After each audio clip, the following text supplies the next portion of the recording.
मालिकेच्या येणाऱ्या पुढील काही भागामध्ये आपल्याला जबरदस्त असा ट्विस्ट पाहायला मिळणार आहे, ज्यामध्ये आपल्याला असं पाहायला मिळतंय की आता सरतेशेवटी कामिनी आणि एकाचा सर्व गुन्हा समोर आलेला असतो आणि गुन्हा आणि त्याचबरोबर कमळी आणि निंगी ऋषीने ह्या तिघांनी मिळून जे काही पुरावे इथे सर्वांना दाखवलेले असतात आणि त्या पुराव्यानुसारच आता कामिनी आणि एकाला पोलिसांनी अटक केलेली असते. रंगे हात पकडलेलं असतं, मोबाईलमधले सगळे पुरावे दाखवलेले असतात आणि त्यामुळे कामिनी आणि अनिकाचा हा जो काही घाणेरडा डाव आहे, प्लॅन आहे, कमळी बघून एवढ्या काही गोष्टी केलेल्या असतात. त्याचबरोबर कमळीला जीवे मारण्याचा प्रयत्न केलेला असतो. आदित्यला हाताशी धरून सुद्धा बऱ्याच काही गोष्टी ते केलेल्या असतात आणि ते सगळं कमळी आणि ऋषी ह्या दोघांनी मिळून आता एकत्र पुरावे जमा करून अनिका आणि कामिनीला पोलिसांच्या ताब्यात दिलेलं असतं. हेच आपल्याला आजच्या ट्विस्टमध्ये पाहायचंय, त्यामुळे व्हिडिओ हा शेवटपर्यंत नक्कीच पहा. तर आता प्रेक्षकांनो खूपच धमाकेदार आणि इंटरेस्टिंग असा व्हिडिओ होणार आहे. आता इकडे बंड्या सुद्धा ह्या सगळ्या काही गोष्टींमध्ये मदत करण्यासाठी सामील झालेला असतो. जेव्हा बंड्या इकडे ट्रेनने प्रवास करणार असतो त्याच वेळेला त्याला आदित्य सापडतो आणि आदित्य त्याला दिसला आहे ही गोष्ट ताबडतोब ऋषी, कमळी आणि निंगीला जाऊन तो सांगत असतो. तेव्हा ऋषी म्हणत असतो, आदित्य तुला कुठे सापडला? आता हा आदित्य म्हणजे कोण? तर फक्त आणि फक्त इथे तो जो काही डोनेशन बॉक्स चोरणारा व्यक्ती आहे तो म्हणजेच की आदित्य, आणि तो सापडल्यामुळे आता इकडे बऱ्याच गोष्टी होणार असतात. तेव्हा निंगी म्हणत असते, अरे तू वेडा आहेस का? तिथेच त्याला पकडायचं, तिथेच चांगलं चोपायचं आणि त्याने हे सगळं का केले, कशामुळे कमळीला अडकवले, ह्या सगळ्या गोष्टी त्याला विचारायच्या ना. तेव्हा तो म्हणत असतो, तू काळजी करू नकोस, तो कुठे जातो, काय करतो, ह्या सगळ्या गोष्टींची डिटेलमध्ये माहिती मी आणलेली आहे आणि तेव्हा आपण त्याच्या घरी जाऊन आता त्याला रंग्या हात पकडूयात, असं तो म्हणत असतो. त्याच वेळेला आता इकडे कमळी, ऋषी आणि निंगी हे म्हणत असतात, नाही, एवढ्या सहजासहजी तो आपल्या हाताला लागणार नाही, त्यामुळे त्याला मास्टर माइंड प्लॅन बनवूनच इथे पकडावं लागेल, असं सुद्धा आता इकडे ते लोक बोलत असतात. मग आता कसं पकडायचं, काय करायचं, ह्या सर्व गोष्टींचा ते इकडे प्लॅन बनवतात. आणि त्यानंतर आता इकडे ऋषी म्हणत असतो, तुला एक गोष्ट सांगू का, एवढ्या सहजासहजी तो पकडला जाईल किंवा एवढ्या सहजासहजी तो आपल्या हाताला येईल हे तर काही शक्य नाही, त्यामुळे आपल्याला एक खूपच मोठा प्लॅन करावा लागणार आहे. आणि तो प्लॅन म्हणजेच की आता आपण एक काम करूया, स्वतः पोलीस आणि कमळी आणि निंगी आपण दोघेही जण पोलीस म्हणून त्याच्या घरावर धाड टाकूयात आणि एकदा का त्याच्या घरावर धाड टाकली की मग सगळ्या गोष्टींचा उलगडा होईल आणि सगळं काही सत्य जे आहे ना ते सर्व सत्य समोर येईल, असं दोघं जण म्हणत असतात. पण त्यावेळेला कमळी म्हणत असते, म्हणजे ऋषी सर नेमकं काय करायचंय? त्याच वेळेला आता ऋषी म्हणत असतो, तू आणि मी दोघेही जण पोलीस बनून जाऊयात आणि त्यानंतर त्याला पकडूयात. असं म्हणून ठरल्याप्रमाणे ऋषी आणि कमळी हे दोघेही जण आता पोलीस बनूनच जातात. पोलीस बनून गेल्यानंतर बंड्या आणि निंगी हे दोघेही जण असतात, त्याच्या चेहऱ्याला पूर्ण पॅक केलेलं असतं आणि पोलिसाच्या स्टाईलनेच इथे आता ते आदित्यशी बोलत असतात. तेव्हा आदित्य म्हणत असतो, हे बघा प्लीज मला माफ करा. खरं पाहायला गेलं तर आता इकडे त्याचा एक व्हिडिओ सुद्धा हे लोक रेकॉर्ड करत असतात आणि तो म्हणत असतो, हे बघा मला माफ करा, ह्या सगळ्या गोष्टी मी स्वतःच्या सांगण्यावरून म्हणण्यावरून अजिबात केल्या नाहीत. तेव्हा कमळी म्हणत असते, म्हणजे तुला नेमकं काय म्हणायचं, हे सगळं तू कशावरून आणि कशामुळे केलेलं आहेस हे तू आम्हाला सांगणार आहेस का? त्याच वेळेला तो म्हणत असतो, हे बघा ह्या सगळ्या ज्या गोष्टी आहेत ना त्या फक्त आणि फक्त इथे माझ्याकडून करून घेतलेल्या आहेत आणि त्या कोणी करून घेतलेल्या आहेत असं विचारल्यानंतर तो म्हणत असतो, मला हे कामिनी आणि त्याचबरोबर अनिका ह्या दोघींनी सुद्धा करायला लावलेलं आहे आणि त्यांनी हे जर त्यांनी सांगितलं आणि ते जर मी केलं नसतं तर खूप मोठा प्रॉब्लेम झाला असता, असं इकडे ते बोलतात. आणि त्याचबरोबर त्याच्या चेहऱ्यावरचा जो काही मास्क आहे ते लोक काढून टाकतात आणि मास्क काढल्यानंतर आता त्याही अगोदर कमळी त्याला विचारत असते, मला एक गोष्ट सांग, पण आता कमळीने तर चोरी केली नव्हती, मग ह्या सगळ्या गोष्टी तुम्ही तिच्यावर कशा ढकलल्या? आणि तेव्हा तो म्हणत असतो की ह्या सगळ्या ज्या गोष्टी आहेत ना त्या फक्त आणि फक्त एक अनिकाची मैत्रीण इथे तयार केली होती, जी की कमळीसारखीच दिसेल आणि कमळीसारखी दिसणारी अनिकाची मैत्रीणच आता इकडे कमळीसारखी बनून आली होती आणि त्यामुळे कमळीला त्या सगळ्या गोष्टीमध्ये अडकवण्यात आलं. असं म्हटल्यानंतर आपण पाहतो की आता लगेचच इकडे जो काही ऋषी आहे, ऋषी त्याचं तोंड उघडतो आणि ऋषीने त्याचं तोंड उघडल्याबरोबर त्याला धो कुत्र्यासारखी त्याची धुलाई करत असतो, एवढा धुतो की काही विचारू नका. आणि त्याच वेळेला आता इकडे तो म्हणत असतो, मला माफ करा ऋषी सर, मला माफ करा. तेव्हा तो म्हणत असतो, ठीक आहे तुला तर माफ करणारच आहे मी, पण आता जे काही बोललास ना ते माझ्यासमोर बोलायचं आणि माझ्यासमोर बोलूनच सगळ्या गोष्टी क्लिअर करायच्या, समजलं तुला? असं बोलल्याबरोबर आता पुन्हा तो इकडे सगळ्या गोष्टी सांगतो आणि सगळ्या गोष्टी सांगितल्यानंतर आता एका गोष्टीची खरं खात्री होते आणि ती म्हणजेच आहेच की आता इकडे जो काही आदित्य आहे, आदित्यचं बोलणं, त्याचा व्हिडिओ हे सगळं काही मोबाईलमध्ये आता रेकॉर्ड झालेलं असतं. आता मोबाईलमध्ये ह्या सगळ्या गोष्टी रेकॉर्ड झाल्यानंतर आता ऋषी म्हणत असतो, हे तर मोबाईलमध्ये रेकॉर्ड केलेलंच आहे, पण ह्या सगळ्या गोष्टी कोणालाही कसल्याही सांगायच्या नाही. समजलं तुला?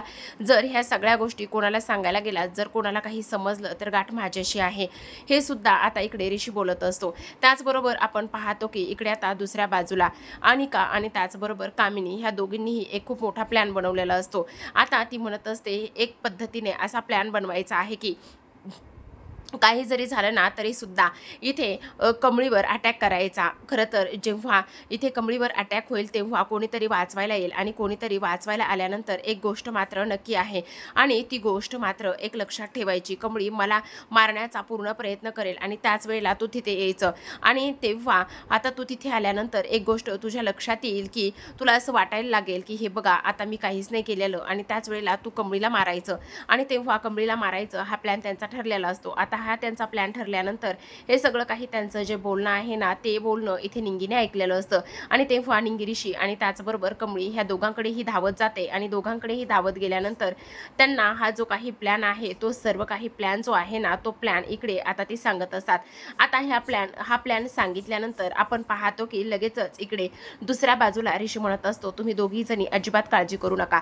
आता आपल्यासोबत आदित्य आहे आणि आदित्य असल्या कारणाने एक गोष्ट मात्र लक्षात ठेवा की काही जरी झालं ना तरी सुद्धा आपल्याला हा जो प्लॅन आहे ना तो प्लॅन लवकरच समजणार आहे आणि आजच त्यांचा द एंड करायचा. त्यावेळेला कमळी म्हणत असते, मग कसं करायचं? तेव्हा निंगी म्हणत असते, ऐक ना कमळी, मी काय म्हणते, हे बघ काही जरी झालं ना तरी सुद्धा तू थोडीशी इथे व्यवस्थित राहा आणि त्याचबरोबर सगळ्यात महत्त्वाचे म्हणजे त्या लोकांवर एवढा सुद्धा विश्वास ठेवू नकोस, असं सुद्धा आता इकडे ते बोलत असतात. आणि ह्या सगळ्या गोष्टी बोलल्यानंतर आता कमळी म्हणत असते, तुम्ही अजिबात माझा कसलाच विचार करू नका. काही जरी झालं ना तरी सुद्धा इथे मी ह्या सगळ्या ज्या गोष्टी आहेत ना त्या गोष्टी मी व्यवस्थित मॅनेज करील आणि व्यवस्थित मॅनेज केल्यानंतरच आता सगळं जे काही आहे ना ते व्यवस्थित होईल, असं सुद्धा आता इकडे ती बोलत असते. आणि हे सगळं काही बोलल्यानंतर निंगी म्हणत असते, पण तरी सुद्धा कमळे, आणि तुला एक गोष्ट सांगू का, काही जरी झालं ना तरी सुद्धा इथे त्यांच्यावरती अजिबात विश्वास ठेवायचा नाही, समजलं तुला? असं सुद्धा आता इकडे ती बोलत असते. त्याचबरोबर आपण पाहतो ह्या सगळ्या काही गोष्टी होत असताना आता दुसऱ्या दिवशीच त्या लोक हे प्लॅन करणार असतात आणि तेव्हा कमळी सुद्धा इथे तयार झालेली असते. ऋषीने आदित्यच्या मदतीने इथे ज्या मुलीने अनिकाला मदत केली होती ती मुलगी सुद्धा शोधून काढलेली असते. आता इकडे एक मुलगी कमळीवर अटॅक करायला आलेली असते आणि त्याच वेळेला अनिका तिथे येते आणि अनिका तिथे आल्यानंतर ती म्हणत असते, हे बघ असं करू नकोस, कमळीला मारण्याचा प्रयत्न करू नकोस, का तू कमळीला मारतेस? तेव्हा कमळी म्हणत असते, नाही नाही, ती मला नाही मारीत, अनिका तुला मारायला आलेली आहे. तेव्हा लगेच आता तिथे रागिनी येत असते आणि रागिनी तिथे आल्यानंतर ती म्हणत असते, तुझी हिंमत कशी झाली कमळीला मारण्याची आणि तू कोण आहेस? असं म्हणून त्या लोकांमध्ये झटापट व्हायला सुरुवात होत असते. तिथेच बाजूला आता निंगी आणि त्याचबरोबर ऋषी हे लोक सुद्धा असतात आणि हे लोक तिथे असताना आपण पाहतो की पोलीस सुद्धा तिथे येतात. आता पोलीस तिथे आल्यानंतर ह्यांचं जे काही बोलणं आहे, ह्यांचा जो प्लॅन आहे तो ऑलरेडी रेकॉर्ड केलेला असतो. आता कामिनीच्या हातामध्ये खूपच मोठा कोयता असतो आणि कामिनी मात्र इथे आता कमळीला मारणार असते. त्याच वेळेला तिथे पोलीस येतात आणि पोलीस तिथे आल्याबरोबर इथे कामिनीला पकडत असतात आणि दुसरी पोलीस जी आहे ती अनिकाला पकडत असते. आणि त्यावेळेला ती लोक म्हणत असतात, तुम्ही लोकांनी आम्हाला का पकडलं आहे? आम्ही काहीच नाही केलं, उलट कमळीला वाचवण्याचा आम्ही प्रयत्न करत होतो. तेव्हा मात्र पोलीस म्हणत असतात, ते सगळं काही आम्ही पाहिलं आहे, तुम्ही काय करत होतात आणि काय नाही ते. तुम्ही इथे दोघी जणी मिळून कमळीला मारण्याचा हा तुमचा प्रयत्न सुरू होता आणि हा तुमचा प्लॅन होता. तुमची हे सगळं करण्याची हिंमत कशी झाली? त्यावर अनिका म्हणत असते, नाही कमळी नाही, आम्ही तुला का आणि कशासाठी मारू? हे बघ, आमच्यावर विश्वास ठेव, हे आम्ही असं काहीच नाही केलेलं, असं सुद्धा आता इकडे ती बोलत असते.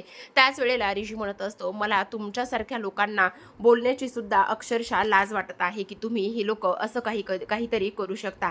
त्याच वेळेला आता इकडे सर्वजण जमा होतात आणि सर्वजण जमा झाल्यानंतर ती म्हणत असतात, अरे ऋषी असं काय करतोस? आम्ही काय केलेलं आहे ते तरी आम्हाला सांग. तेव्हा आता इकडे ऋषी आणि त्याचबरोबर इतर लोक सुद्धा त्याच्याकडे असलेला जो काही इथे फोन आहे, त्याच्याकडे असलेला जो काही मोबाईल आहे तो मोबाईल तो बाहेर काढतो आणि त्या मोबाईलमध्ये असलेला तो पुरावा जो आहे, ते व्हिडिओ जो आहे, तो आदित्य जो आहे, हे सगळं काही ती लोक दाखवत असतात. आणि हे सगळं काही दाखवल्यानंतर आता आपण पाहतो की इकडे अनिका आणि त्याचबरोबर कामिनीची तर बोलती बंद झालेली असते.